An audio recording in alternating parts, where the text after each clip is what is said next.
এখন দেখবেন সংবাদ শিরোনাম। খালেদা জিয়ার শারীরিক অবস্থার উন্নতির খবর নেই। চীন থেকে এসেছে 5 জনের চিকিৎসক দল। দেশের বিভিন্ন জায়গায় আজও দোয়া মোনাজাত। ফিরতে চাইলে তারেক রহমানকে সর্বোচ্চ সহযোগিতা করবে সরকার, জানালেন আইন উপদেষ্টা। ভোটার ও প্রার্থিতায় সমস্যা হবে না, ইঙ্গিত ইসির। প্লট দুর্নীতি মামলায় এবার শেখ রেহানার 7 ও টিউলিপের 2 বছরের জেল। ক্ষমতার অপব্যবহারের দায়ে শেখ হাসিনারও 5 বছরের সশ্রম কারাদণ্ড। প্রশাসনিক কু করার চেষ্টা চলছে, খুলনার সমাবেশে জামায়াতে আমিরের অভিযোগ। অবাধ নির্বাচনের পরিবেশ তৈরি হয়েছে, দাবি বিএনপি মহাসচিবের। সরকারি মাধ্যমিকে শিক্ষকদের কর্মবিরতিতে হয়নি বার্ষিক পরীক্ষা। আন্দোলনে প্রাইমারি শিক্ষকদের একাংশ, ক্ষুব্ধ শিক্ষার্থী অভিভাবক। আসসালামু আলাইকুম। এতক্ষণ দেখছিলেন সংবাদ শিরোনাম, এখন দেখবেন বিস্তারিত। বিএনপি চেয়ারপারসন খালেদা জিয়ার শারীরিক অবস্থার এখনও কোনো উন্নতির খবর পাওয়া যায়নি। বিএনপি নেতা আহমেদ আজম খালেদা জিয়ার শারীরিক অবস্থা খুব ক্রিটিক্যাল বললেও দলের মহাসচিব তা উড়িয়ে দিয়ে বলেছেন বর্তমানে বেগম জিয়ার অবস্থা স্থিতিশীল আছেন চিকিৎসকদের পর্যবেক্ষণে। ডক্টর AZM জাহিদ হোসেন ছাড়া খালেদা জিয়ার চিকিৎসা সংক্রান্ত কোনো তথ্য গ্রহণ না করারও আহ্বান জানিয়েছে বিএনপি। এরই মধ্যে খালেদা জিয়ার চিকিৎসায় 5 সদস্যের চীনা মেডিকেল টিম এখন ঢাকায়। আগামীকাল আসবে চিকিৎসকদের মূল দল। প্রায় 1 সপ্তাহ ধরে রাজধানীর এভারকেয়ার হাসপাতালে ভর্তি বিএনপি চেয়ারপারসন খালেদা জিয়া। দেশি বিদেশি চিকিৎসকদের সমন্বয়ে গঠিত মেডিকেল বোর্ডের নির্দেশনায় সিসিইউতে চলছে তার চিকিৎসা। খালেদা জিয়ার জন্য এদিনও অনেক নেতাকর্মী, সাধারণ মানুষ হাসপাতালের সামনে ভিড় করেন, প্রার্থনা করেন খালেদা জিয়ার দ্রুত আরোগ্যের। আমার মা সবসময় বলতো যে খালেদা জিয়া অনেক ভালো। তারপর আমরা তার যুদ্ধর কথা শুনেছি, অনেক কষ্ট করেছে। এটা একটা আফসোস, কাছে এসেও তাকে দেখতে পাচ্ছি না। না দেখলেই যে দোয়া তাতে লাগবে না তা না, বাইরে থেকে তার জন্য দোয়া করতেছি। বলতে পারবো না যে কতটুকু কষ্ট হয়, কতটুকু হৃদয় বিদারক। আসলে এখানে যে শুয়ে আছে, এখানে কিন্তু খালেদা জিয়া শুয়ে নাই, পুরো বাংলাদেশ শুয়ে আছে। বিএনপি মহাসচিব জানান, খালেদা জিয়াকে সুস্থ করতে মেডিকেল বোর্ড আপ্রাণ চেষ্টা করে যাচ্ছে। তারই অংশ হিসেবে সোমবার চীন থেকে 5 সদস্যের মেডিকেল টিম আসে এভারকেয়ার হাসপাতালে।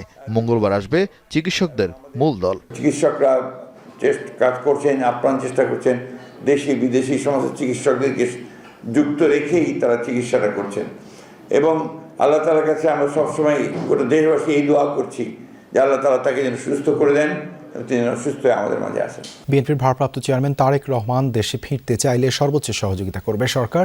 আইন উপদেষ্টা ডক্টর আসিফ নজরুল বলেছেন, তারেক রহমানের বাংলাদেশে আসার ব্যাপারে কোনো রকম আইনগত বাধা আছে বলে তার জানা নেই। অন্যদিকে নির্বাচন কমিশন সচিব জানিয়েছেন, তারেক রহমান এখনও ভোটার নন। বিধি মেনে আবেদন করলে ও ইসি তাতে সাড়া দিলে নির্বাচনে অংশ নিতে পারবেন তিনি। 2024 সালের জুলাই গণ অভ্যুত্থানে শেখ হাসিনা সরকার ক্ষমতাচ্যুত হলে তার আমলে এবং পূর্ববর্তী তত্ত্বাবধায়ক সরকারের সময় তারেক রহমান ও তার স্ত্রী জুবাইদা রহমানের বিরুদ্ধে দায়ের হওয়া বেশিরভাগ মামলায় নিষ্পত্তি হয়েছে আইনি প্রক্রিয়ায়। তারপর থেকেই আলোচনায় তারেক রহমানের দেশে ফেরার বিষয়টি। শিগগিরই তিনি ফিরবেন, অংশ নেবেন ত্রয়োদশ জাতীয় সংসদ নির্বাচনে, এমনটাই ছিল সবশেষ অবস্থান। এরই মধ্যে গুরুতর অসুস্থ হয়ে হাসপাতালের নিবিড় পরিচর্যায় তার মা বিএনপি চেয়ারপারসন খালেদা জিয়া। পাশে নেই ছেলে তারেক রহমান। ফেসবুক পোস্টে মায়ের কাছে আসার আকুতি প্রকাশ করেন তিনি। জানান, দেশে ফেরার সিদ্ধান্ত তার একক নিয়ন্ত্রণে নেই। এরপর থেকেই জনমনে প্রশ্ন, তারেক রহমানের ফিরতে বাধাটা কোথায়? আইন উপদেষ্টার কাছে জানতে চাইলে তার উত্তর, তারেক রহমানের ফিরতে আইনি কোনো বাধা নেই, বরং তিনি চাইলে সর্বোচ্চ সহযোগিতা করবে অন্তর্বর্তী সরকার। বিএনপি চেয়ারপারসন খালেদা জিয়ার শারীরিক অবস্থার কোনো উন্নতির খবর পাওয়া যায়নি। এখনও তার চিকিৎসায় নিয়োজিত আছেন 5 সদস্যের চীনা মেডিকেল টিম। এদিকে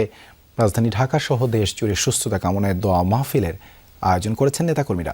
নেত্রীর আরোগ্যই এখন একমাত্র চাওয়া। গেল 1 সপ্তাহ ধরে জীবন মৃত্যুর সন্ধিক্ষণে বিএনপি চেয়ারপারসন বেগম খালেদা জিয়া দেশ জুড়ে উদ্বেগ উৎকণ্ঠা।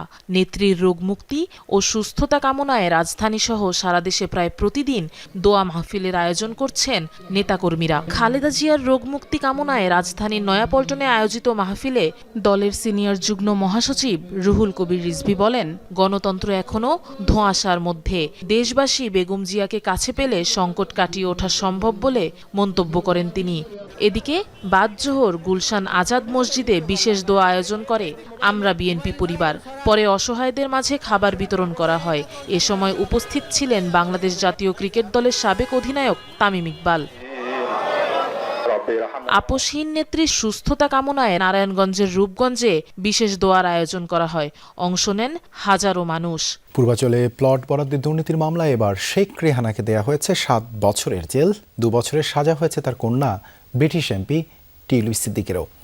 একই মামলায় ক্ষমতাচ্যুত প্রধানমন্ত্রী শেখ হাসিনাকে 5 বছরের সশ্রম কারাদণ্ড দিয়েছে ঢাকার বিশেষ জজ আদালত 4। 3 জনকেই 1 লাখ টাকা করে অর্থদণ্ড করা হয়েছে। রায়ের পর দুদক আইনজীবীরা বলেন, এই রায় ভবিষ্যৎ রাষ্ট্রপ্রধানদের জন্য বার্তা হয়ে থাকবে। প্রতারণার আশ্রয় নিয়ে রাজুকের প্লট দুর্নীতির মামলায় শেখ হাসিনা, শেখ রেহানার বিরুদ্ধে ঢাকার বিচারিক আদালতে বিচার হচ্ছে এমন একটি সময়ে যখন তারা সপরিবারে পলাতক। সোমবার পূর্বাচলে রাজুকের প্লট দুর্নীতির মামলায় রায় ঘোষণা করেন আদালত। এর আগে হাজির করা হয় মামলার একমাত্র গ্রেফতার আসামি রাজুকের তৎকালীন সদস্য খুরশিদ আলমকে। শেখ হাসিনাকে প্রভাবিত করে শেখ রেহানা প্লট নিয়েছেন তার সাক্ষীদের সাক্ষ্য গ্রহণ, রাজুক, গণপূর্ত ও গণভবনের বিভিন্ন নথিপত্রে প্রমাণ পেয়েছে আদালত। সেই তথ্য উঠে এসেছে গণভবনের 2 কর্মকর্তার স্বীকারোক্তিমূলক জবানবন্দিতে।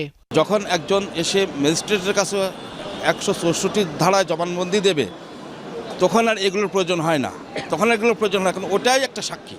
পরে প্লট দুর্নীতির মামলায় প্রধান আসামি শেখ রেহানাকে 7 বছরের সশ্রম কারাদণ্ড ও তার মেয়ে ব্রিটিশ এমপি টিউলিপ সিদ্দিককে 2 বছরের সাজা দেন আদালত। আর ক্ষমতার অপব্যবহার করায় 5 বছরের সশ্রম কারাদণ্ড দেওয়া হয় সাবেক প্রধানমন্ত্রী শেখ হাসিনাকে। পাশাপাশি প্রত্যেককে 1 লাখ টাকা করে অর্থদণ্ড ঘোষণা করা হয়।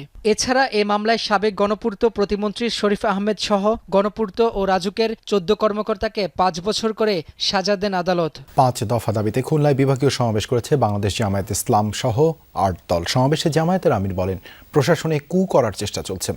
অবাধ, সুষ্ঠু ও গ্রহণযোগ্য নির্বাচনের জন্য লেভেল প্লেয়িং ফিল্ড নিশ্চিত করা, পিআর পদ্ধতি চালু সহ বিভিন্ন দাবি তুলে ধরা হয় সমাবেশে। বক্তারা অভিযোগ করেন, একটি দল ক্ষমতায় না গিয়ে ক্ষমতার দাপট দেখাচ্ছে। খুলনার শিববাড়ি মোড়ে বিভাগীয় সমাবেশের আয়োজন করে ইসলামী ও সমমনা 8 দল।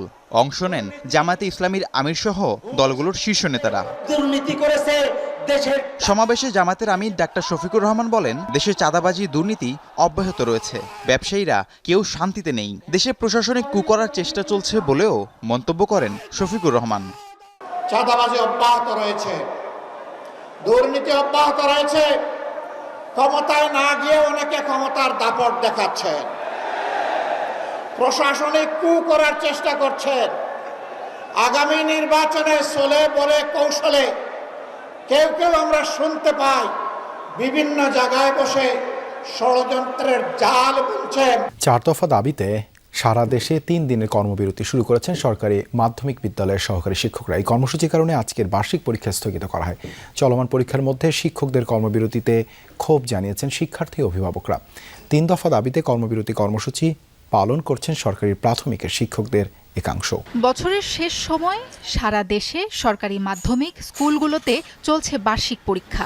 এরই মধ্যে কর্মবিরতিতে সহকারী শিক্ষকরা। শিক্ষকদের কর্মবিরতির কারণে বাধ্য হয়ে স্থগিত করতে হয়েছে সোমবারের বার্ষিক পরীক্ষা। অনেক বিদ্যালয়ে রোববার রাতেই পরীক্ষা স্থগিতের নোটিশ দেওয়া হয়। আবার কোথাও স্কুলে গিয়ে শিক্ষার্থীরা জানতে পারে হচ্ছে না আজকের পরীক্ষা।